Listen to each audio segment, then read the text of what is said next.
amados, paz do Senhor Jesus, tudo bom? Bom, estamos começando então a transmissão da aplicação da palavra de ensino nesta terça-feira.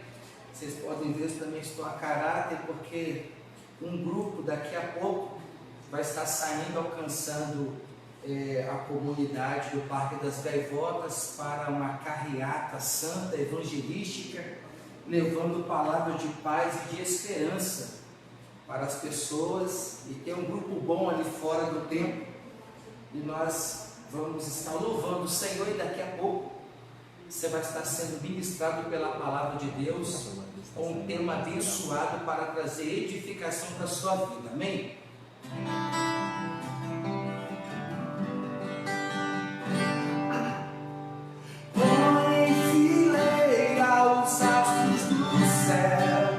Chama pelo nome,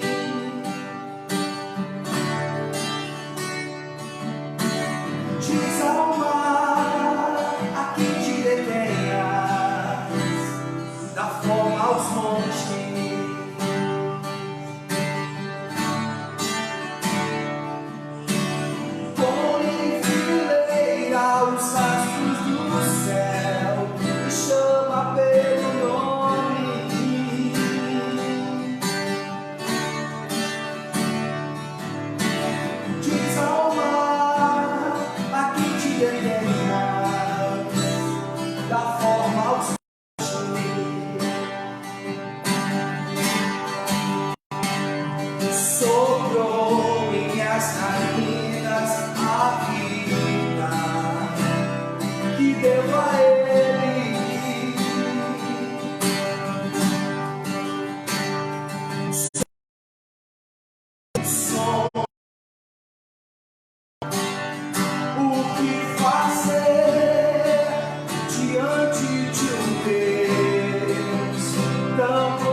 uma honra estar com vocês nesse culto de ensino.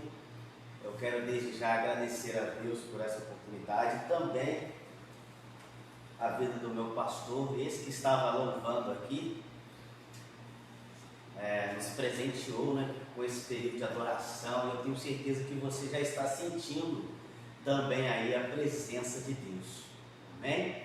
Está comigo também nessa noite aqui o Rafael, como diz lá no Rio Grande do Sul, meu tocaio. Aqui é xará. Lá é tocaio. Então o Rafael está aí. Rafael, dá uma saudação para o povo de Deus. Paz, meus irmãos, esse período de quarentena, por mais que nós não possamos nos reunir todos juntos, mas estamos aqui para estudar um pouco mais a palavra do Senhor e sermos edificados. Temos certeza que sairemos daqui melhor e cantamos. Amém, glória a Deus. O Rafael vai fazer o papel da igreja, vai interagir conosco, vai fazer alguma pergunta, também alguma colocação. E seria legal até que você usasse o celular, não sei se você consegue. Está quase descarregado. Ah, é? Não, beleza. Não, tá bom, tá tranquilo.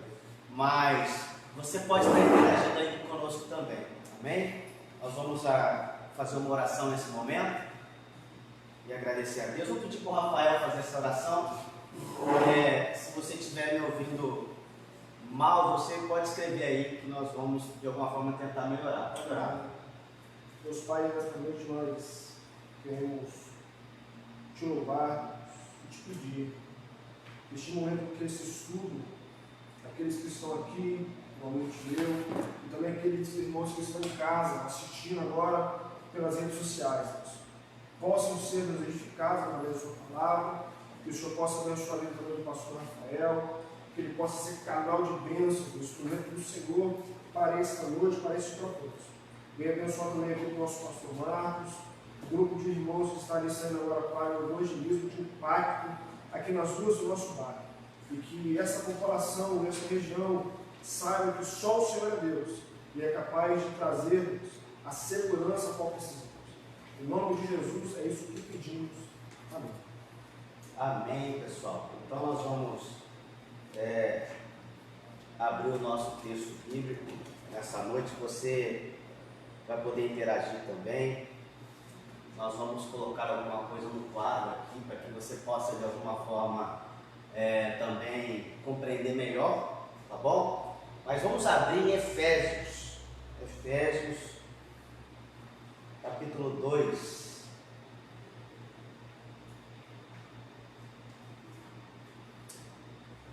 Vocês estão me ouvindo bem?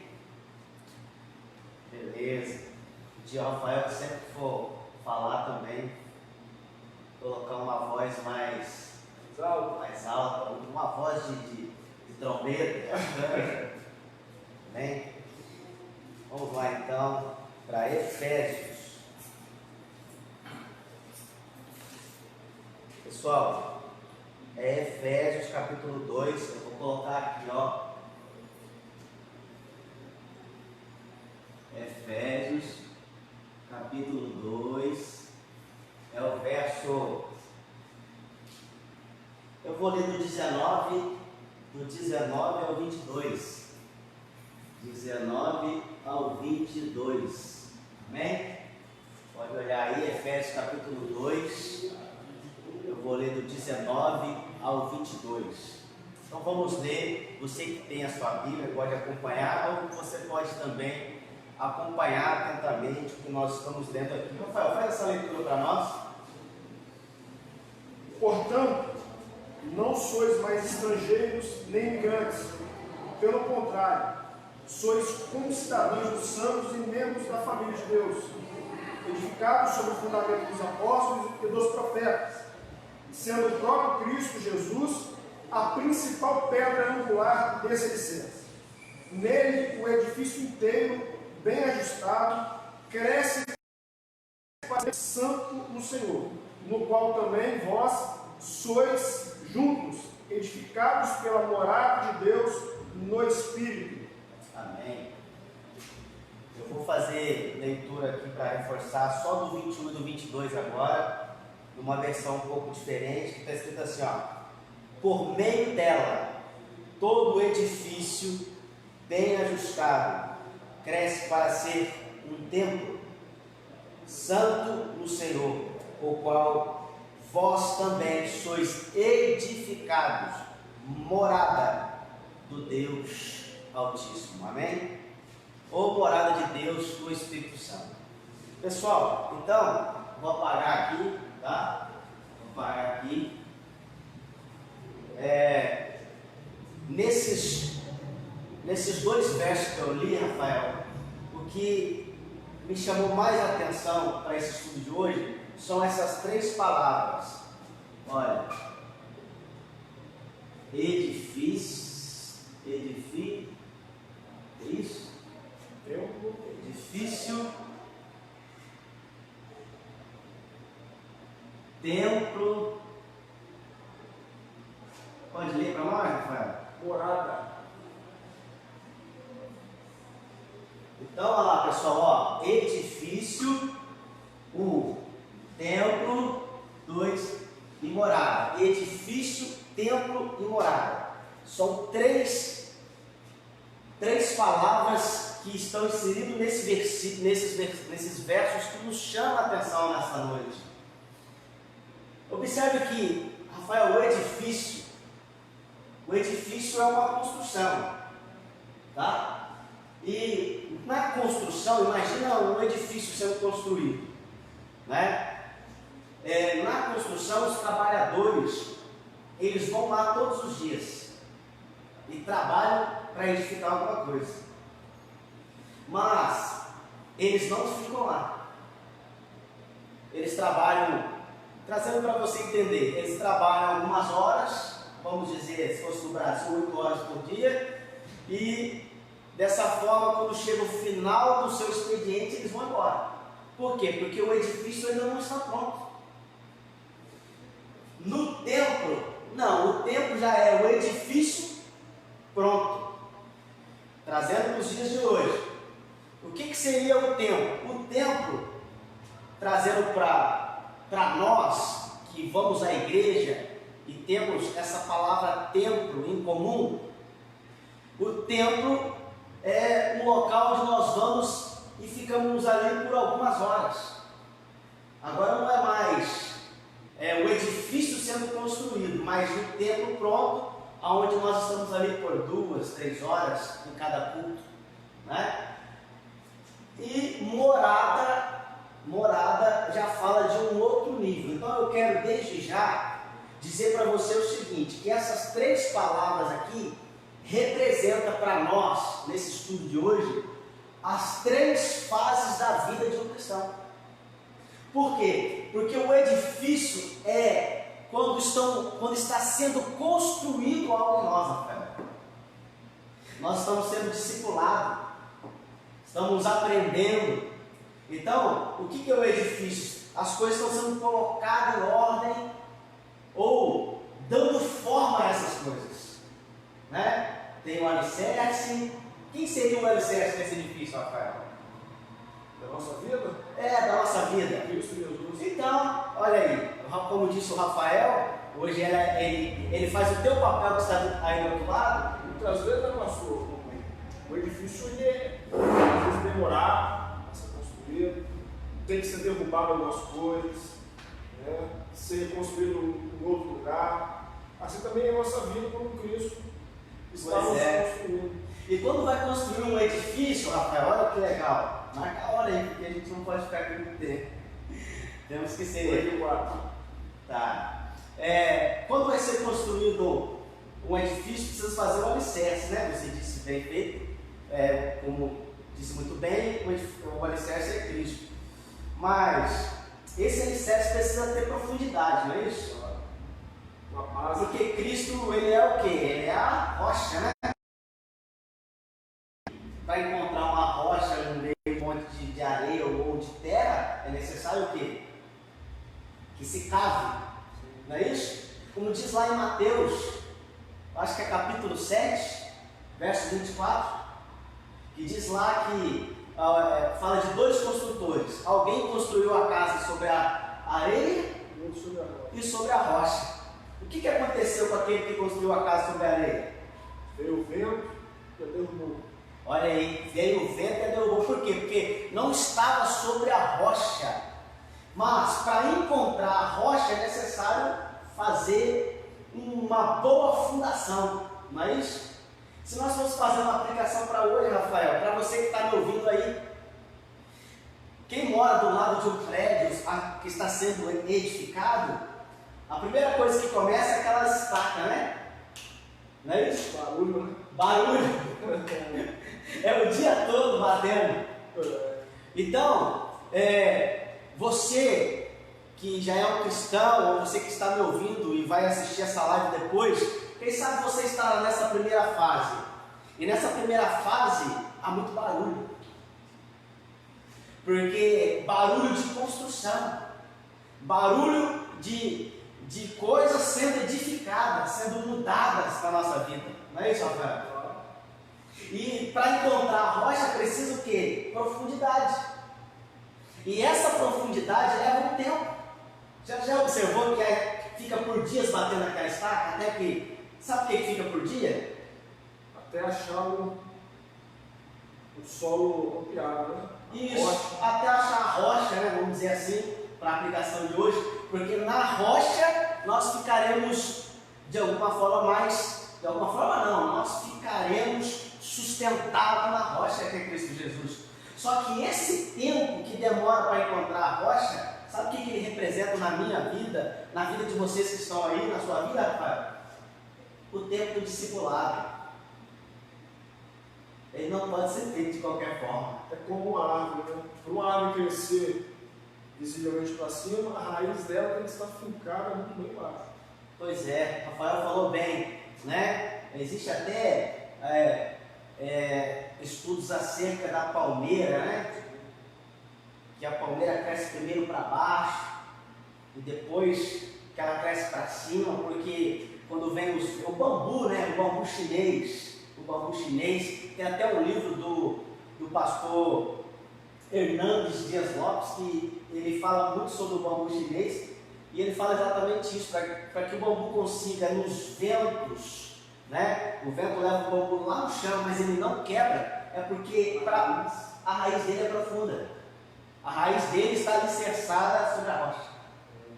Vale glória a Deus por isso. Se você estiver concordando, recebendo esse ensinamento, essa palavra, você pode dar um amém. Um amém é o joinha, tá bom? O amém é o joinha. O glória a Deus é o coraçãozinho. Se você sentiu Deus, você pode dar um glória a Deus e fazer um coraçãozinho. É só clicar, é bastante coraçãozinho. Então, para primeira fase da vida do cristão, Rafael, vai demandar tempo de discipulado. Vai demandar construção, quem sabe até reconstrução, porque a gente vem do mundo com muita coisa. Né? Eu, por exemplo, eu era católico, apostólico, romano, e eu era muito idólatra. Eu nasci na cidade de Cruzeiro, no estado de São Paulo, fica a 40 minutos de Aparecida do Norte, aonde o pessoal vai ali para adorar, Aparecida. Eu sempre brinco, pessoal, com todo respeito à religião de quem está nos ouvindo, né? Mas tem aquela questão, o pessoal diz assim, Nossa Senhora da Aparecida. Aí eu digo assim, não, Nossa Senhora não, a sua Senhora. Com todo respeito, porque ela não é mais a minha Senhora. Porque eu encontrei Jesus e agora Jesus é o meu Senhor. Como que foi com você, Rafael? É muito suficiente, né? Eu já tive o privilégio de nascer numa cristão, mas fui discipulado durante 10 anos, pastor. Discipulado durante 10 anos. Ó, o edifício sendo construído. Mas mesmo nascendo no evangelho, o discipulado, assim como uma construção, causa transtornos. Né? Porque toda mudança, ela causa uma mudança de rotina, um transtorno na sua vida, abrir mão de algo para ter renunciar, uma renúncia.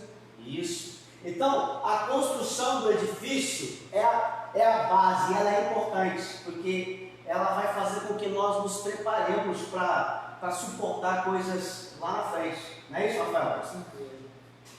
O segundo tempo da vida do cristão é o tempo do templo. Por quê? Porque nós passamos de um tempo em que as pessoas estão construindo algo em nós, elas estão nos ajudando, elas estão nos discipulando, elas estão de alguma forma sendo usadas pelo Espírito Santo de Deus para edificar a Cristo em nossa vida, né? Nos ensinando a palavra.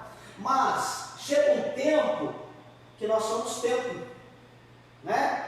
E fazendo uma aplicação secundária, o que seria o templo hoje? Aqui na aplicação secundária, o edifício, o início da construção, e o templo seria a igreja que nós frequentamos. A igreja que nós frequentamos, nós ficamos lá na igreja uma média de 3 horas, 2 horas a 3 horas para o culto, não é isso, Rafael? E lá Deus nos visita, né? Não é sempre, é quando Deus quer, né?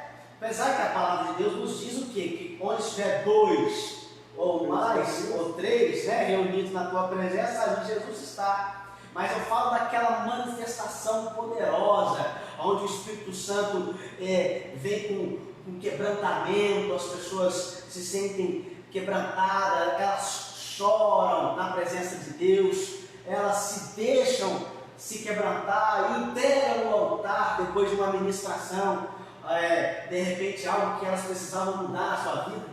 E por falar nisso, né, pastor? Como estamos sentindo falta, né? Nesse período de quarentena. Pois é. Estarmos reunidos, juntos, para poder ser quebrantados pela palavra e adorar o Deus. Rafael falou uma coisa certa, nós estamos sentindo muita falta do tempo. Mas existe uma outra fase, Rafael, e essa é a fase da morada. Por quê? Porque todo cristão passa por um tempo que ele está sendo edificado, alguma coisa está sendo edificada nele. Amém? E nesse tempo, o templo é primordial, porque também ele vai à igreja e recebe ministração. Mas ali é um período de 2 horas, 3 horas, e as visitações do Espírito Santo, como eu disse, daquela forma, né, trazendo quebrantamento da igreja, não são regras, porque é Deus que sabe, é Deus que opera quando Ele quer. Mas a terceira fase da vida do cristão, como eu disse, é a morada, é a fase mais importante, Rafael. Sabe por que é a fase mais importante? Porque nós, primeiro, somos edificados, né? O edifício está sendo edificado, depois nós somos templo. E no templo, a visitação não é permanente, é de vez em quando, trazendo o templo como tipologia e colocando você como o templo de Deus. O templo, ele não é permanente. A visitação de Deus é de vez em quando. Agora, morada é quando Deus faz morada em nós. A Bíblia diz que vai nos mostrar, né? Vamos fazer assim um paralelo no Antigo Testamento. Mas para você compreender melhor, lá no Antigo Testamento a Bíblia diz que o Espírito de Deus ele vinha de tempo em tempo sobre profetas, sobre reis e sacerdotes. Não era assim, Rafael? E aí, por que o Espírito vinha? Vinha com um propósito e uma finalidade de fazer alguma coisa, de executar algo que Deus queria, né? Então, para você entender, eu não vou apagar, eu vou ter que apagar porque para cá eu acho que vocês não vão enxergar. Então grava lá, edifício, templo e morada. Para você entender, da criação até Moisés, ó.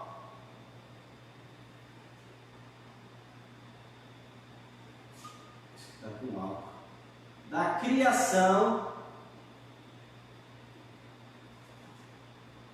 a Moisés, vou colocar um M aqui, tá? Da criação a Moisés, nós temos o edifício, é uma tipologia, porque está sendo construído, a criação não estava sendo construída. De Moisés até João Batista, porque batizava, nós temos o templo. Por quê? Moisés recebeu a revelação do tabernáculo, depois Salomão construiu o templo, né? O templo foi destruído, depois foi reerguido, até que nós vamos chegar nos dias de Jesus e nós vamos ver lá o templo de Herodes, não é isso, Rafael? Então, olha só, da criação a Moisés é o tempo que Deus está edificando. De Moisés a João Batista é o tempo do templo.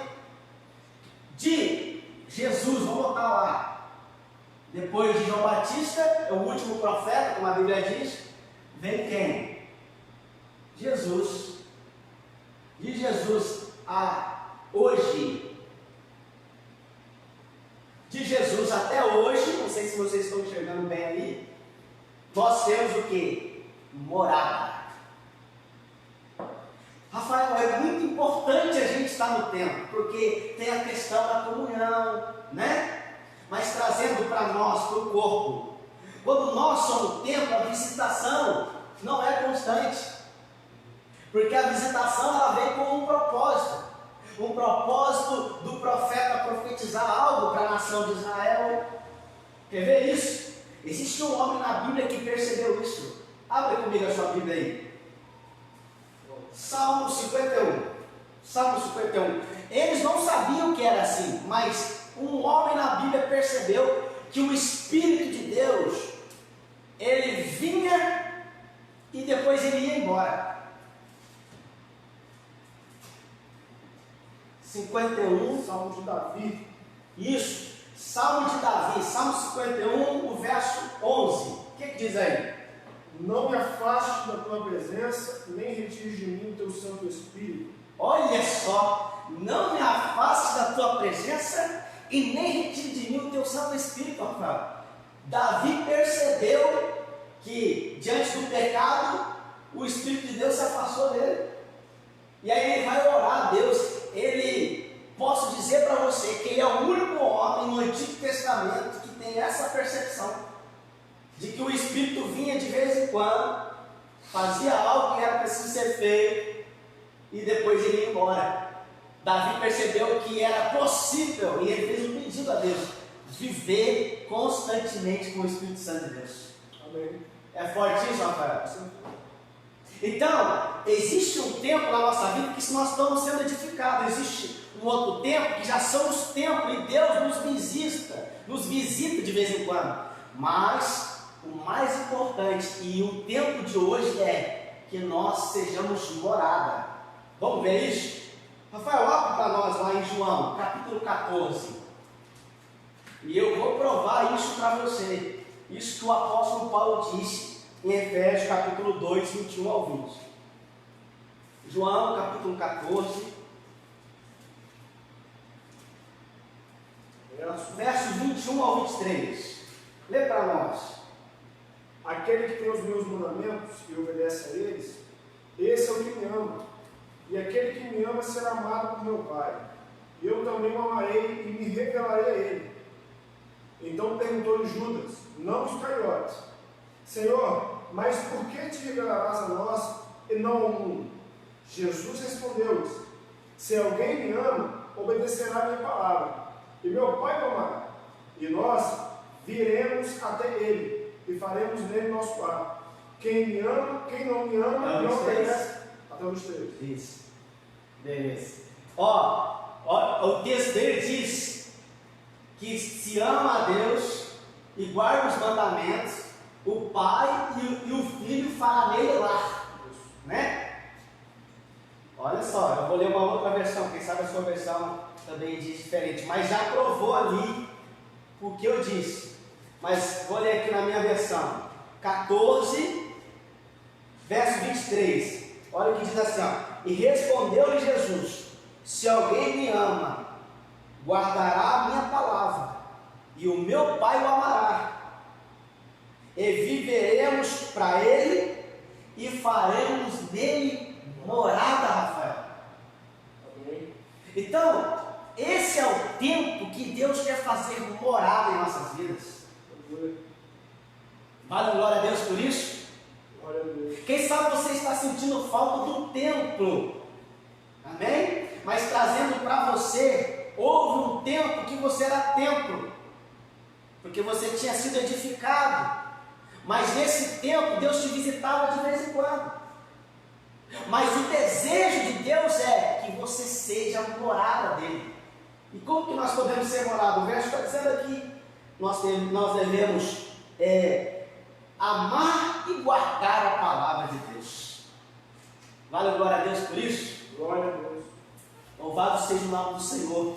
Eu já posso sentir a presença de Deus aqui, meus irmãos.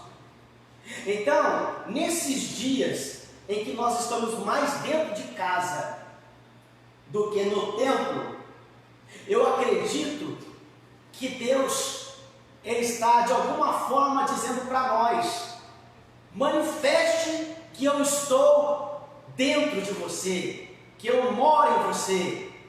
Quem está entendendo isso? Não é isso, Rafael?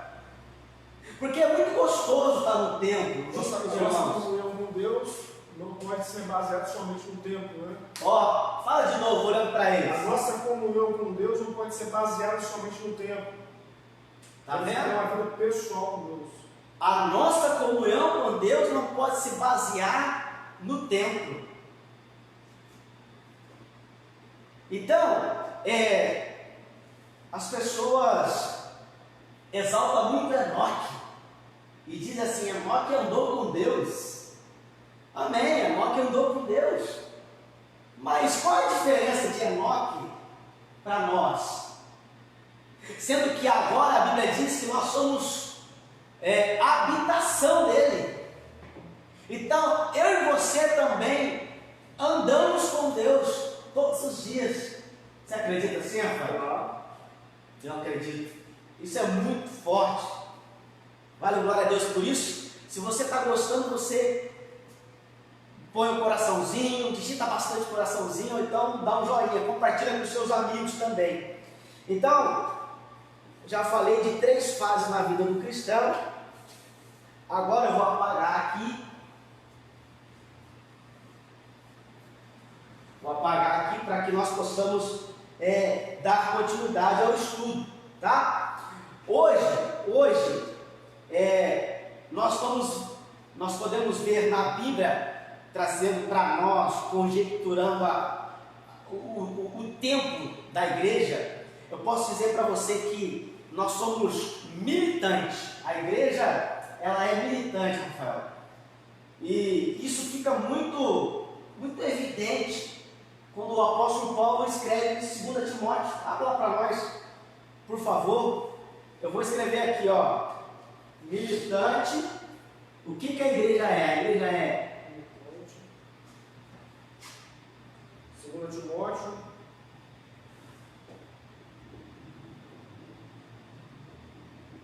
A igreja é militante e é triunfante.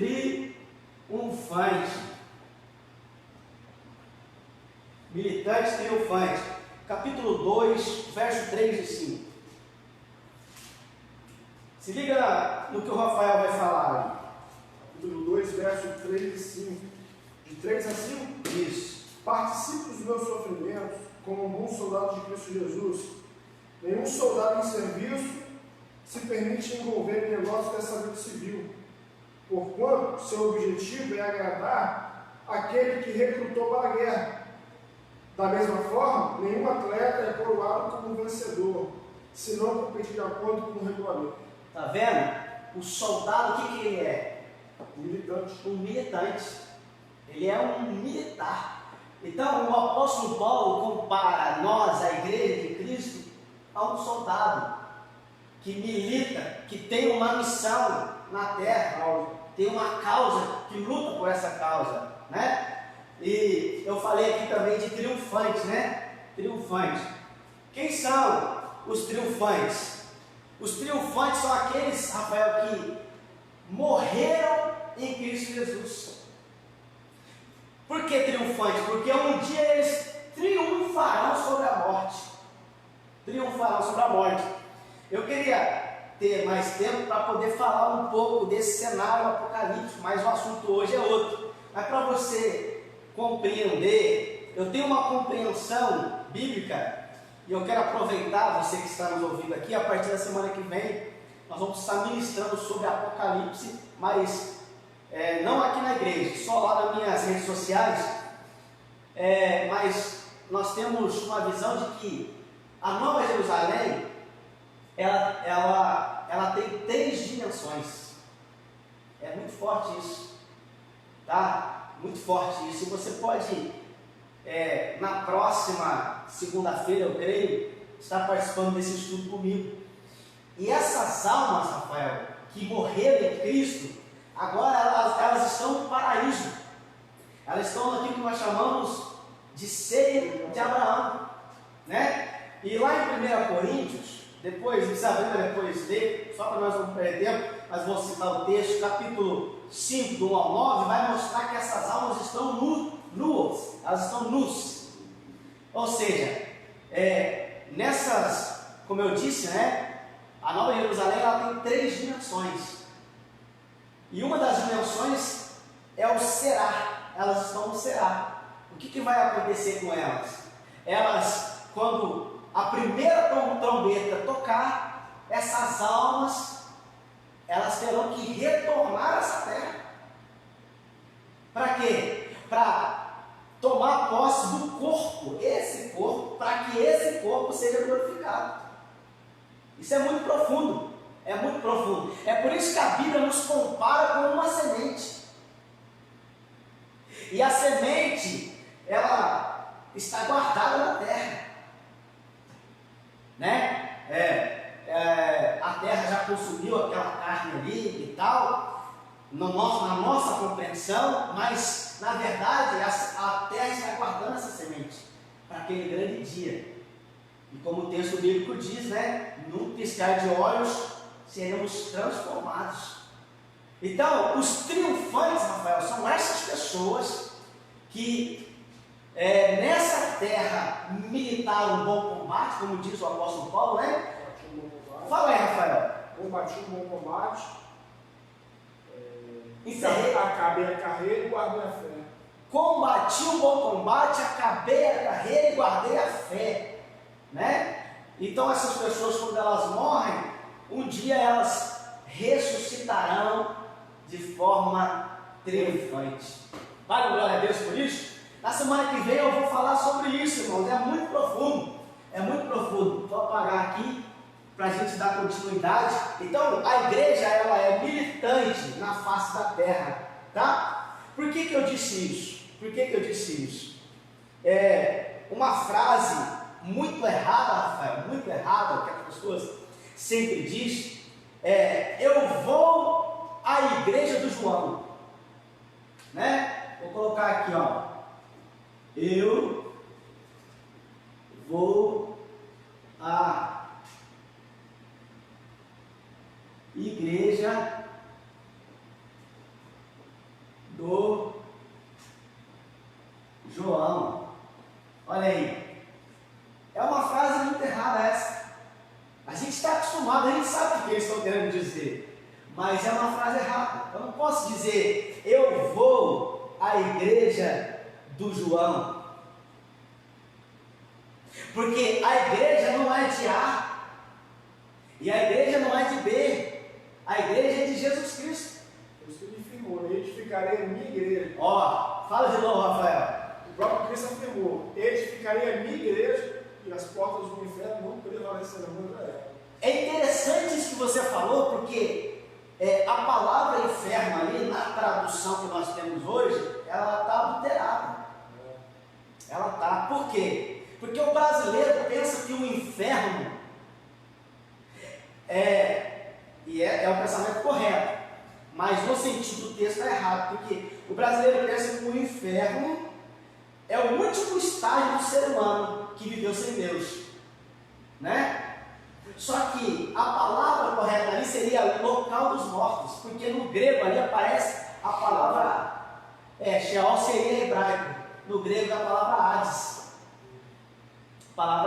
Então, foi traduzido de forma errada, né? Porque nós sabemos que o último estágio do homem sem Deus não é, esse texto aí, que ele disse, eu acho que é Mateus capítulo 16, não me engano, acho que é Mateus capítulo 16, vamos lá, vamos ver se eu estou com a mente boa aqui. Mateus capítulo 16, 16, olha lá, o que está dizendo 16.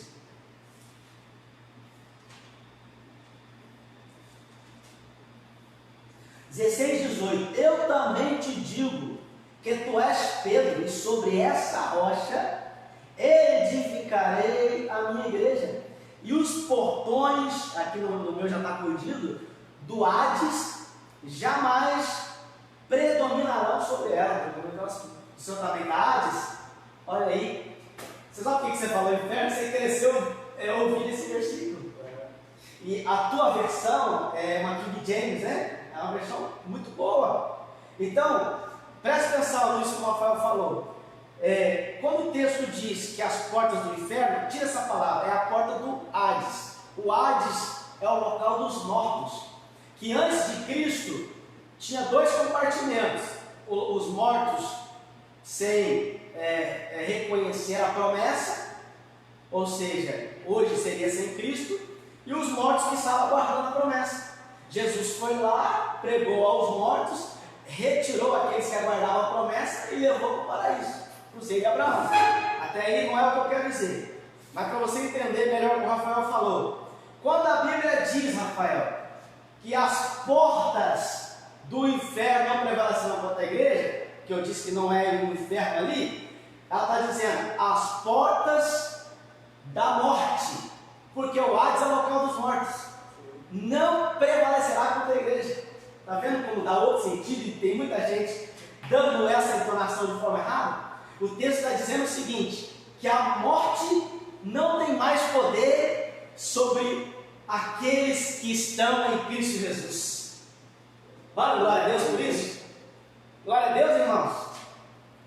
Isso é poderoso demais, porque muitas vezes a gente usa esse versículo no sentido de que as coisas do diabo não têm poder sobre a igreja, mas na verdade o sentido literal do texto é Jesus falando que a morte não tem mais poder sobre mim e você, porque Jesus morreu por nós. Glória a Deus por isso, Rafael. Então, a igreja não é de João, não é de fulano, de Bertano, de Zezinho, por quê? Porque eles não morreram pela igreja, Rafael. E aí? O que você acha disso? Essa passagem é a primeira vez que Cristo fala sobre a igreja, né, pastor? É importante comentar também. O João ele fala que as ovelhas seguem o pastor. No meio do rebanho chama dele. E as outras igrejas? Não sei. Vai identificar qual é a dele. Entendeu? Então o parâmetro para a gente saber se a igreja é do Senhor é se segue os seus mandamentos. Como nós lemos Em João 14, na passagem bíblica anterior. Se estamos nele e obedecemos os seus mandamentos, fazemos parte da sua igreja. olha aí, se amamos os mandamentos de Deus, fazemos parte da igreja. Rafael falou tudo. Mas o que seria certo falar? O certo falar seria, eu vou à congregação do Senhor no bairro tal, no local tal. Esse seria o certo. Por quê? Porque a igreja sou eu, o Rafael e você. A igreja é o organismo. Sem, de forma alguma, menosprezar o templo, a questão o ambiente que nós nos reunimos, e com certeza é muito importante esse ambiente, porque nesse ambiente, como diz ali, nós somos militantes, nós precisamos de um quartel-general. E no quartel-general a gente vai planejar, a gente vai arquitetar as nossas estratégias para que nós possamos ganhar mais pessoas para Jesus e triunfar nessa vida contra o inimigo das nossas almas, né? No quartel a gente se exercita, né, Rafael? Recebe uma palavra da glória a Deus. Isso é um exercício na fé. Chora, Chorar equivale a pegar 50 quilos de cada lado do supino. Você chora quando você pega esse peso. Eita, glória! Desceu aqui uma revelação. Então, quando você levanta a mão e dá um glória, você está se exercitando no quartel-general. Verdade. Isso também tem comunhão com seus irmãos, né? Comunhão com os irmãos. Muito bom, Rafael.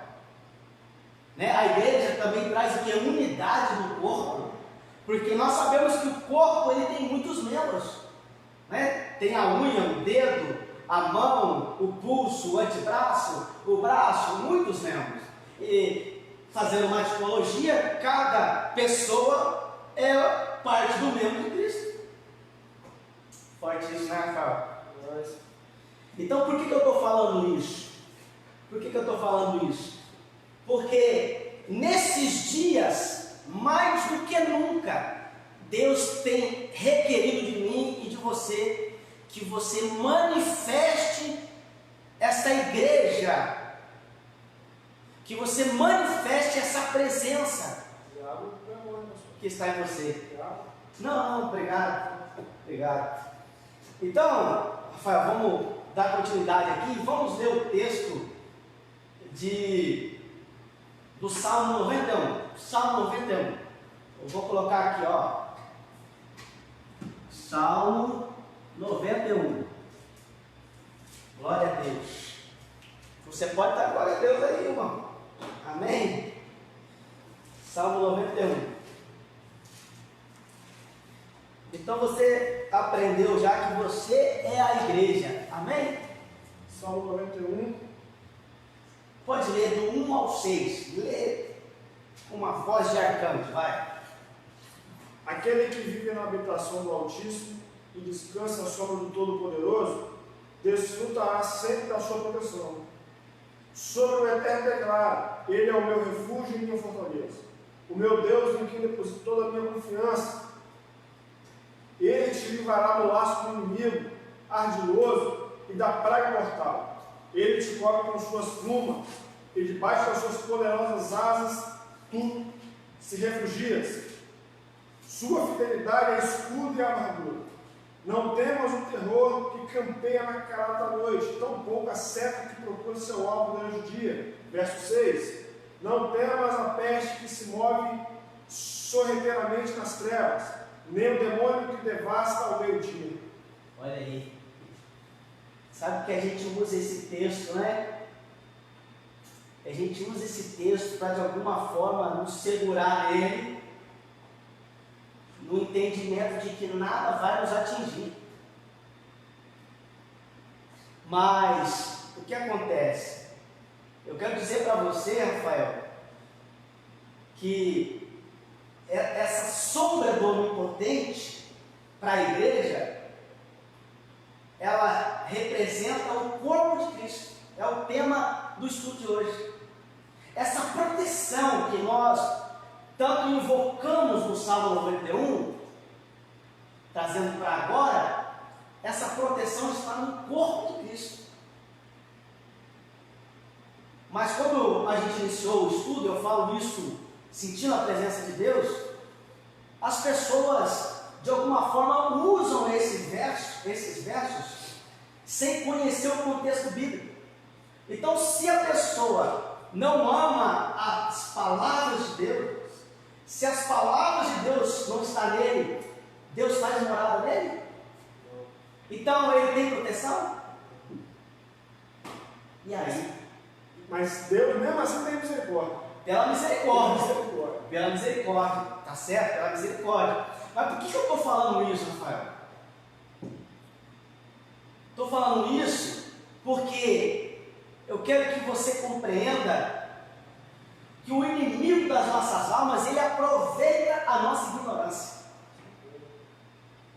A Bíblia diz que Deus não leva em conta o tempo da ignorância. Não leva. Mas eu quero dizer para você que o inimigo leva.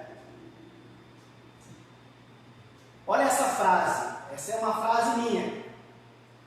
O diabo trabalha no campo da ignorância. Vou provar isso na Bíblia. Vamos lá, em 1 Coríntios, 2 Coríntios.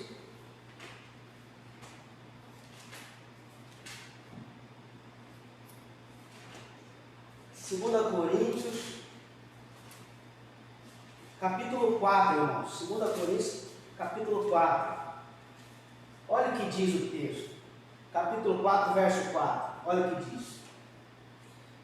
Nos quais o Deus, com letra minúscula, deste século, cegou o entendimento dos incrédulos, para que não lhes amanheça a luz do Evangelho da glória de Cristo, que é a imagem de Deus. Que é a imagem de Deus. Então, como que eu posso tomar posse dessa proteção de Deus? Eu preciso ser morada de Deus. Como que existe uma coisa, Rafael, que me chateia muito quando eu estou ouvindo por aí. Ontem eu fui no Monte orar, vou contar essa experiência aqui, e estava orando, estava tendo uma campanha lá no Monte, até postei no meu status ali, você viu? Você viu? E eu fiquei de longe observando aquilo. E aí chegou um rapazinho e sentou atrás de mim e começou a criticar o que estava acontecendo lá embaixo. E falando com a companheira dele, acho que a esposa dele. Por quê? Porque a moça que estava pregando lá embaixo, ela disse que toda autoridade é constituída por Deus. Não é isso que a Bíblia diz? E aí ele começou a dizer, eu discordo dessa palavra aí. E começou a dizer para a esposa dele, discordo porque como é que Deus permitiu que Jean Willis fosse deputado federal? Como é que Deus permite que alguns deputados ou senadores se elejam, mesmo sabendo que eles são corruptos, que eles são mentirosos? E aí, rapaz, como resolver isso? Aí eu fiquei pensando comigo, o diabo trabalha no campo da ignorância. Porque isso faz com que, e uma das coisas que ele disse foi assim, como que eu vou acreditar num governador? E eu não estou pedindo para você acreditar, né? Não é isso que eu quero dizer. Mas acreditar num governador que não é crente? Foi Deus que colocou aquele cara lá? E agora, rapaz, como resolver isso? Deus chama o Ciro e Nabucodonosor de meu servo. Fala mais alto. Ciro, Medo-Persa, e Nabucodonosor, ímpio, né? rei da Babilônia. E também Naamã, de meu servo. Todos os três ímpios, né? Por que Deus chama eles de servos? Porque usou eles para trazer a vontade do Senhor sobre Israel. Forte, hein? Rafael, você está contratado nas próximas lives. Amém? Irmãos, então entenda uma coisa: mesmo um governador ruim, um deputado ruim, isso é permissão de Deus para algum propósito. Às vezes pode ser um propósito até de julgar a nação, ou melhor dizendo, pode ser um propósito para que tem até uma frase, eu acho que é de Martin Luther King, que diz mais ou menos assim, não lembro direito, que é mais ou menos assim: o problema é quando os bons estão silenciados, né? Você sabe essa frase? O que me impressiona é o grito dos maus, é o silêncio dos bons. Fala de novo, Rafael. O que importa não é o grito dos maus, é o silêncio dos bons. Silêncio dos bons. Então, quando Deus permite que esse tipo de governo aconteça, deputados, senadores, corruptos, governadores, eu acredito que também está dentro do propósito para que os bons se manifestem. Claro. E também aquilo que Paulo fala, que Deus elegeu até os ímpios para o dia do juízo. Olha aí. E para uma nação que tem negligenciado as coisas do Senhor como o Brasil, muitas das vezes separa esses próprios políticos para trazer juízo sobre a nação. Pois é. Então, eu quero aproveitar para dizer o seguinte: não deixe que o inimigo trabalhe na tua mente por causa da ignorância. Busque o conhecimento de Deus, busque se aprofundar na palavra de Deus, permita guardar os mandamentos de Deus, permita-se viver essa palavra. Existe uma frase que diz o seguinte: o conhecimento torna o homem inapto para ser escravo. E o que diz João 8,32? E conhecereis a verdade, E ela vos libertará. a verdade vos libertará. Então, como que eu vou estar protegido por Deus? Eu preciso estar guardando os mandamentos. Oséias diz o seguinte: o povo perece por falta De entendimento, de de conhecimento. É povo de Deus, mas perece por falta. Infelizmente. E o inimigo trabalha no campo da ignorância. Você precisa se aprofundar mais na palavra de Deus. Mas vamos continuar aqui. O que eu queria dizer é o seguinte, Rafael. Nós estamos em dias de vírus chinês. Eu não dou nome para ele, não. Não dou, não. O vírus veio de lá mesmo. Todo mundo sabe que veio, né? Nós estamos nesses dias, desse vírus chinês. E tem muita gente se escondendo nesses dias, Rafael. Sabe, eu queria compactuar com você uma tristeza que eu tenho sentido no meu coração esses dias. Eu tenho visto alguns líderes se escondendo. Eu até postei no meu Facebook esses dias que em dias de Golias, Saul se escondeu na tenda. O pequeno Davi apareceu. Você falou tudo. Você sabe o que mais me alegra? Irmãos, aproveite esse momento de crise, de dificuldade, para manifestar o que Deus é na sua vida, porque os Saúls estão se escondendo. É forte isso. E é uma realidade. No nosso meio existe muitos Saúls se escondendo. Mas por que eu estou dizendo isso? Eu vi uma frase esses dias na rede social que alguém disse assim, um comunista aí. Ele falou assim: os cristãos estão indo para a igreja porque, quem sabe, eles querem adiantar o processo de arrebatamento na vida deles. Glória a Deus. Se esse realmente é o motivo, glória a Deus. Morrer é lucro, né? Por isso, Rafael, por isso, eu não me recordo ao certo o texto, mas eu acho que eu creio que é Filipenses, diz que o viver é Cristo e o morrer é lucro. Por que eu estou dizendo isso? Pastor, mas você acabou de dizer que se eu sou morada de Deus, eu estou protegido. Você está protegido, irmão. Presta atenção nisso que eu vou dizer agora. Imagina essa linha aqui, essa linha. Essa linha. Essa linha, ela não tem começo. Vou até trazer ela para cá. Ela não tem começo e ela não tem fim. Ela não tem começo, ela não tem fim. Essa linha, Rafael, na teologia nós chamamos de eternidade.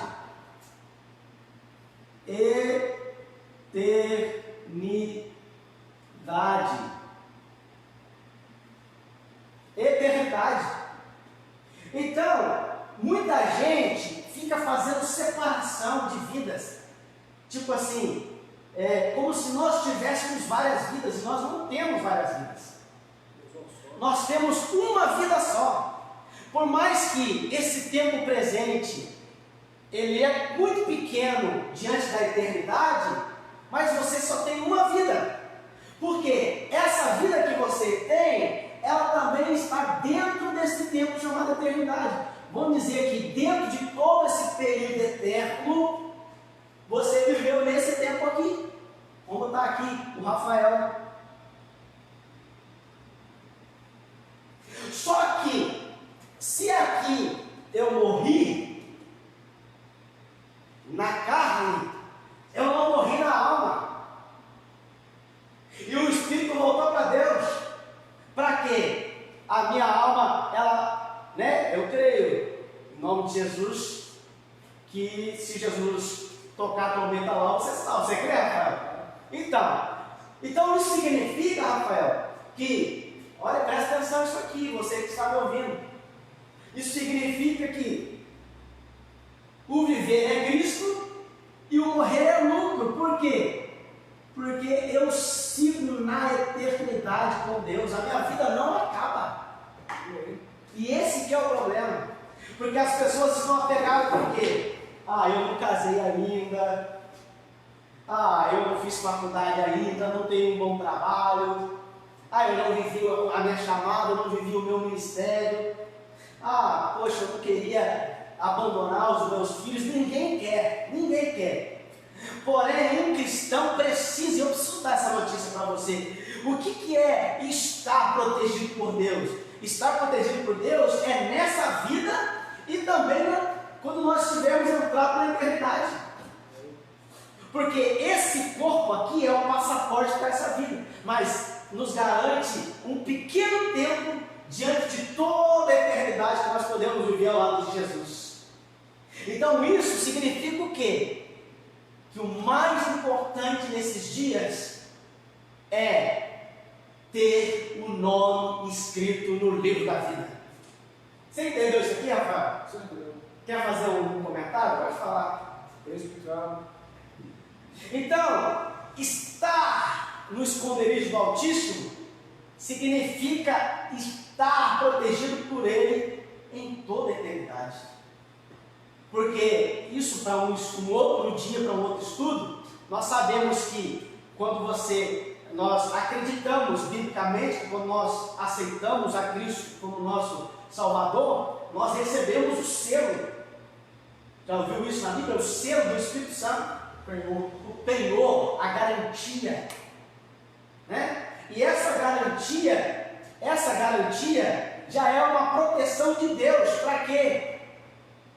Salmo 23, pode ficar até arrepiado, porque ainda que eu ande no vale da sombra da morte, não temerei mal algum. E esse vale é Davi sendo usado por Deus profeticamente, mostrando que você pode aplicar para os dias de hoje, mas é um salmo profético, mostrando que quando nós entrarmos no vale, no caminho, e nós estamos falando de Antigo Testamento, temos que entender que é o entendimento do Antigo Testamento, aquele caminho para o Hades, para o local dos mortos.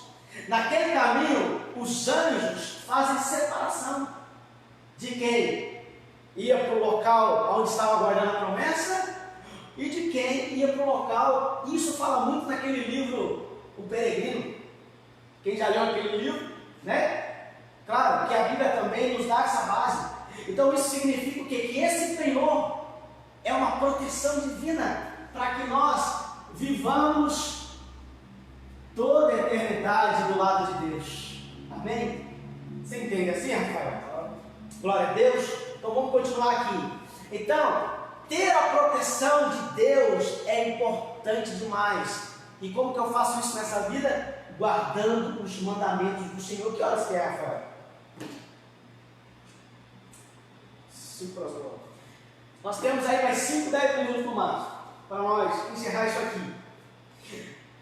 Então, aqui é importante, nós estamos falando de morada, amém? Agora é importante você pegar isso aqui, tá? A Bíblia diz aí em Êxodo, lá para nós, Rafael, Êxodo capítulo 12. Êxodo capítulo 12. Porque eu tenho que provar para vocês nessa noite o quê? Que esse esconderijo do Altíssimo para a igreja é o corpo de Cristo. Amém? 12, verso 12 e 13. Lê para nós 12 e 13. O sangue, porém, será para vós um sinal nas casas que estiverdes. Quando eu vir o sangue, passarei adiante. A praga da destruição não vos atingirá quando eu ferir o Egito. Nós sabemos que o povo de Deus, eles estavam lá no local chamado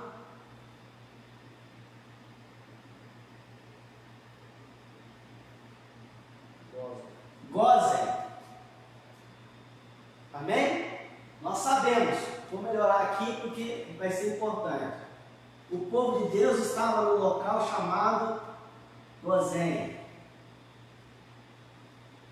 Tá? Gósen. O texto que ele leu diz que o anjo da morte ia passar e aonde ele encontrasse o sangue, nos umbrais da porta, não haveria morte ali, né? Mas aonde não tinha o sangue ia morrer todo primogênito. Não é isso? Então, nós sabemos que, por conhecer o texto bíblico, que o anjo, vindo da parte de Deus, a Bíblia diz, veio no Egito e aonde ele não encontrou o sangue nos umbrais da porta, o primogênito morreu. O primogênito morreu. Então, olha isso aqui. A caneta está meio fraquinha, mas eu vou...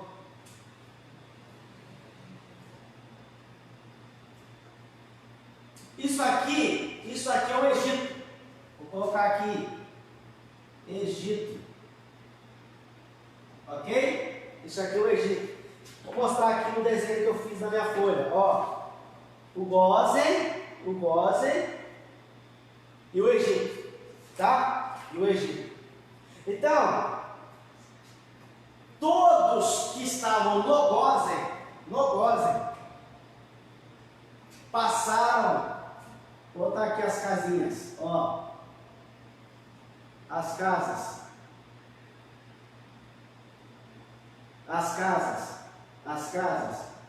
né? Vou botar aqui um umbralzinho da porta, ó, umbral, né? O que eles fizeram? Eles imolaram o cordeiro, pegaram o sangue e passaram no umbral da porta. Gósen ficava dentro do Egito. Então, o anjo veio e passou. Vou botar aqui o anjo. O anjo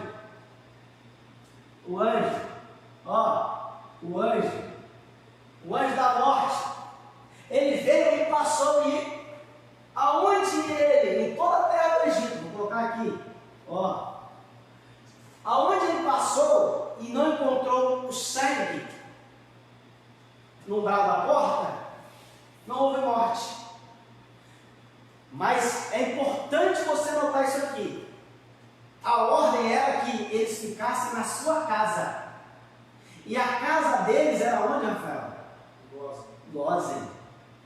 A casa deles era no Gósen. Então o Gósen ali é um tipo de quê? É um tipo do corpo de Cristo.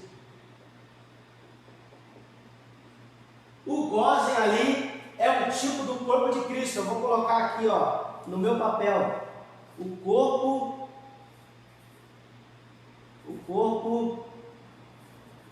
de Cristo. Então, o Gósen é um tipo do corpo de Cristo. Aonde que eles estavam protegidos, então? No corpo, dentro das suas casas, no corpo. Sabe que a ordem era que eles passassem o sangue nos umbrais.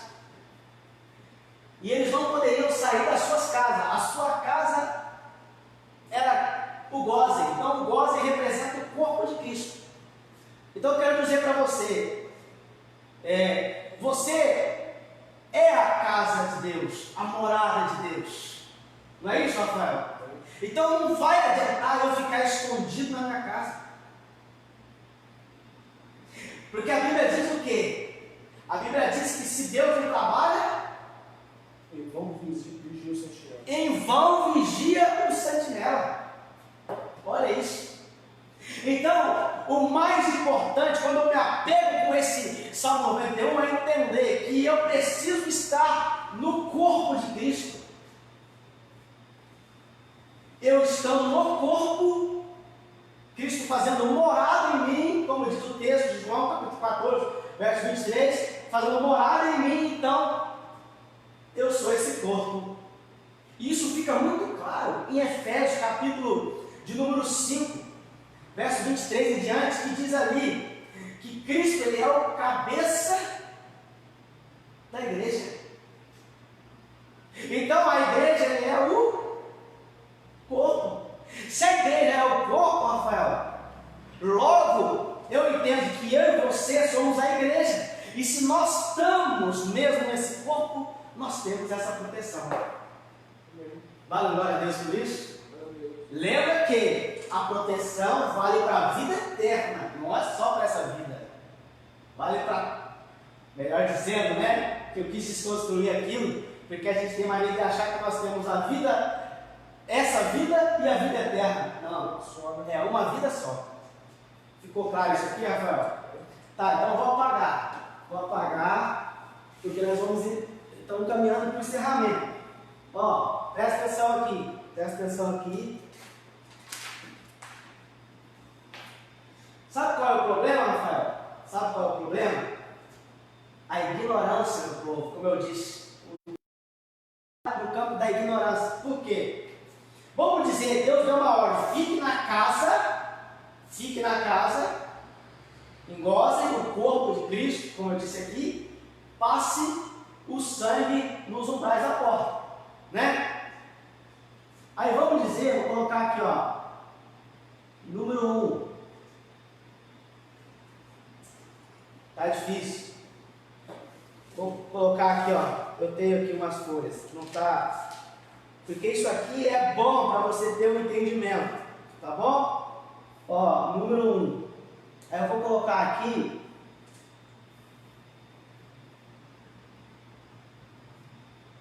eu não sou muito bom desenhista não, tá bom? Tá parecendo uma tartaruga.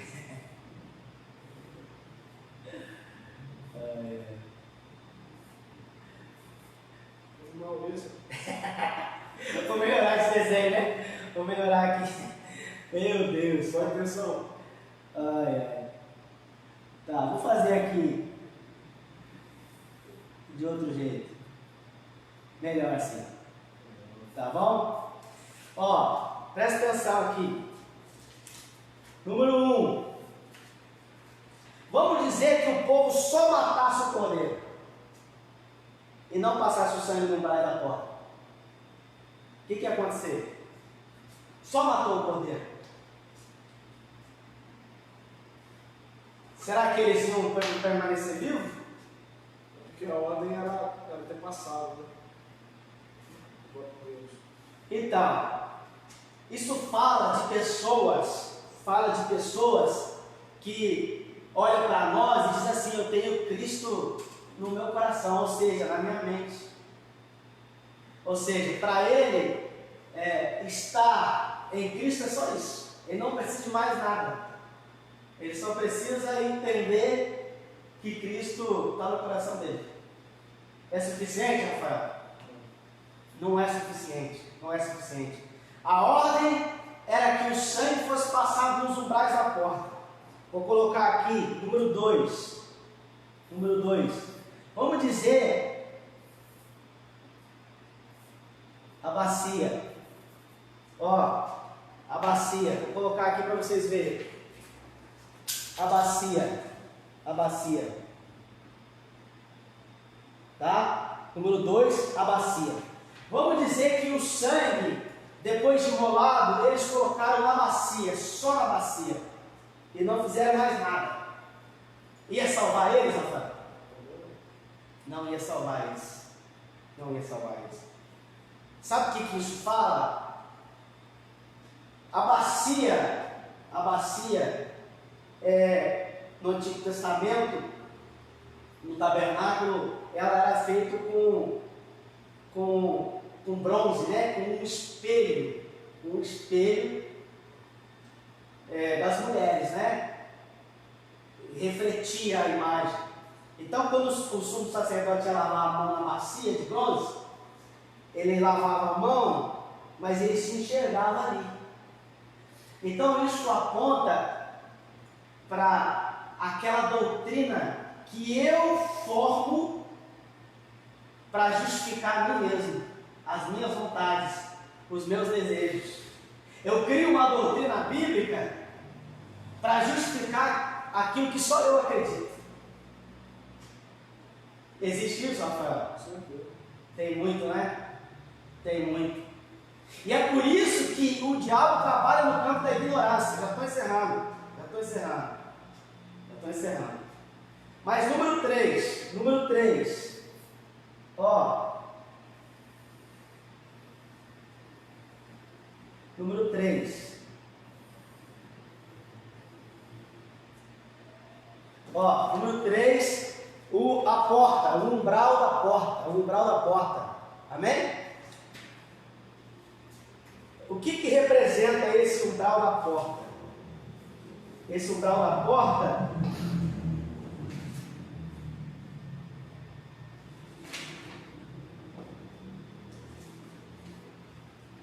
ele representa, ó, porque a gente sabe, né, Rafael? Os marcos e a verga, né? Ó, representa o pai, tá? Trazendo para a nossa família, tá bom? Representa a mãe e os filhos.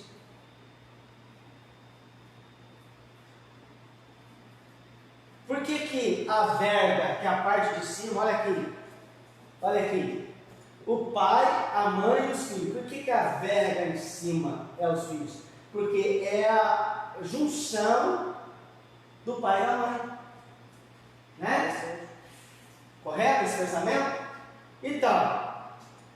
Então Deus falou assim, tem que passar o sangue. Eu queria ter uma caneta vermelha aqui.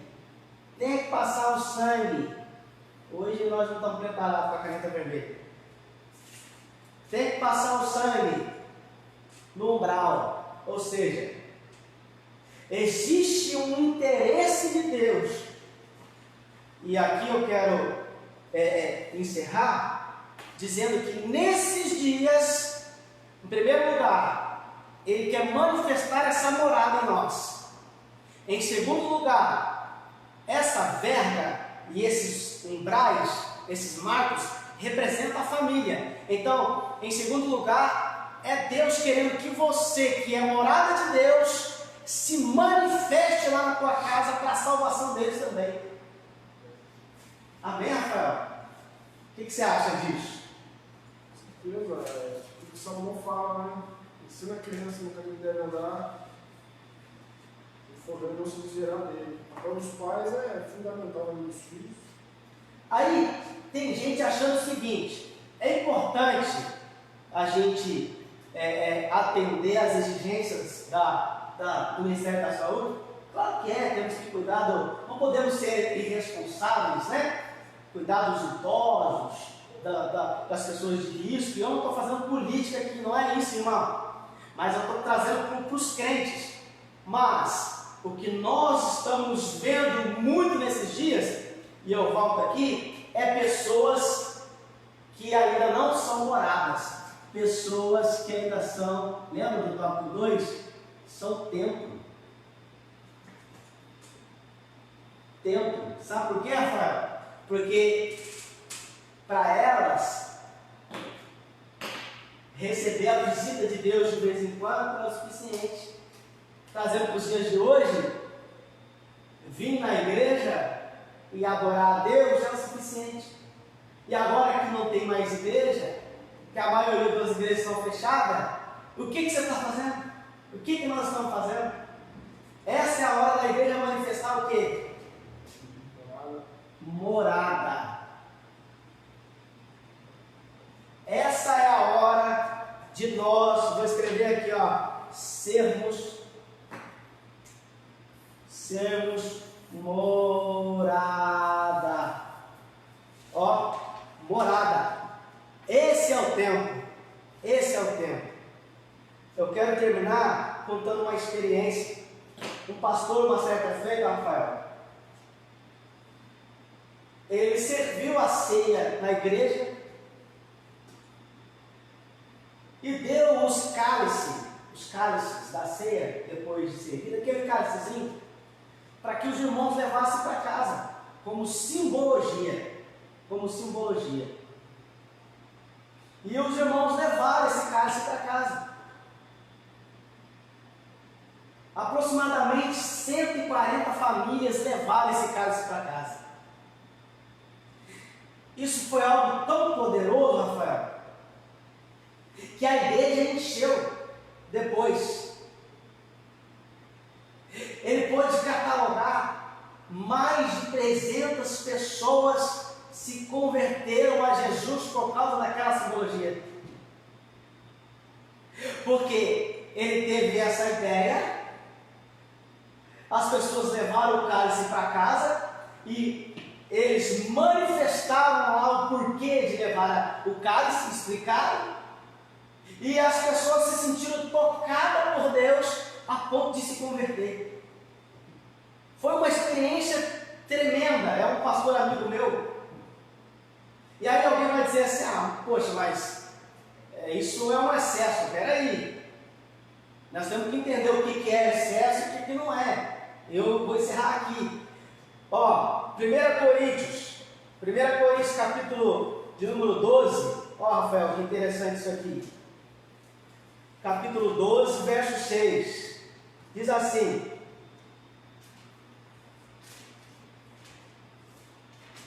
Primeira Coríntios, capítulo 12,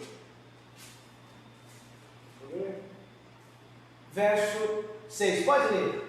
E há diversas maneiras de atuação, mas é o mesmo Deus que efetua tudo em todos. Essa tradução sua ficou melhor que a minha. A minha diz assim: e a diversidade de operações. Então, além dos outros dons, ainda existe a diversidade de operações. Lê de novo. E há diversas maneiras de atuação, mas é o mesmo Deus que efetua tudo em todos. Então, a Bíblia fala de vários dons, mas ainda existem outros dons que a Bíblia não relata. E que dons são esses? São essas diversidades de operações. Quando, por alguma iluminação divina, Deus fala algo para o pastor presidente ou para o pastor da igreja, e ele decide fazer algo profeticamente, e Deus chancela aquilo, e aquilo de alguma forma produz fruto. Não estou falando de todos que fazem por aí, não, porque existe sim. Porque o que acontece? Eu não posso entender que algo que eu queira fazer vá contra outros princípios bíblicos. Mas se eu tive uma ideia, algo que eu sinto que é de Deus, Rafael, e de alguma forma não vai contra os outros princípios bíblicos, e Deus chancela aquilo, isso pode produzir muito fruto. Sabe por que eu estou dizendo isso? Porque nesses dias, Deus está trabalhando nas diversidades de operações. Porque antes nós estávamos acostumados só no templo. O pastor pregava, nós abria a boca e se alimentava. Agora, Deus está querendo usar você na sua casa, com a sua identidade, com a sua forma, da sua maneira, conforme Deus fala com você, porque você é morada de Deus. Amém, Rafael? Vamos encerrar? Você gostou do estudo? Com certeza. Glória a Deus. Rafael, foi um prazer estar com você aqui hoje. Foi tudo meu. Privilégio. Glória a Deus. Vamos orar, né? Vamos orar. Eu quero que você, nesse momento que nós estamos vivendo de tanta dificuldade, que você entenda que Deus, Ele não está limitado ao templo ou ao edifício, não. Você é um portador dessa presença de Deus. Amém? No teu trabalho, se você pode trabalhar, na tua casa, com seus vizinhos, amém? Quando você estiver lá no supermercado de máscara, na fila, né? Na fila, fale de Deus para as pessoas. Procurando gás também. Comprando gás. Ou na fila dos R$600 do Bolsonaro. Oh, Deus, misericórdia. Aí você que está lá na lotérica, que está lá na Caixa Econômica, entenda, morada é andar com Deus 24 horas por dia. Amém, Rafael? Então vamos orar, vamos agradecer a Deus. Você quer falar mais alguma coisa? Amém. Vamos orar. Senhor nosso Deus e Pai, nós queremos ser gratos a Ti por esse tempo, por esse período que o Senhor nos proporcionou, estarmos aqui ministrando essa aula. Obrigado, meu Deus, pela vida do Rafael. E agora que nós aprendemos que nós precisamos manifestar a Tua presença, aonde quer que nós estejamos, que nós somos morada do Senhor. Aleluia. Deus, que o Senhor possa nos dar estratégias, que o Senhor possa nos dar, Pai, visões, sonhos, maneiras, formas, como diz o texto de 1 Coríntios capítulo 12, verso 6, diversidade de operações, de forma que nós possamos, ó Pai amado, manifestar a Tua presença onde quer que nós estejamos. Nos ajuda nesses dias, ó Pai, porque nós acreditamos que as portas da morte, as portas do local dos mortos não prevalecerão contra a igreja. Nós não ficaremos presos a este tempo. A eternidade do Senhor, aleluia, é muito longa diante dessa pequena vida que nós estamos nesse tempo, Pai. Deus, que nós possamos, em nome de Jesus, nesses dias não negar a Ti, porque quando nós nos escondemos em nossas casas, Pai amado, feitas por mãos humanas, nós não manifestamos a Tua presença nesse templo que o Senhor fez, que é eu e você que está ouvindo, o Rafael que está aqui do lado.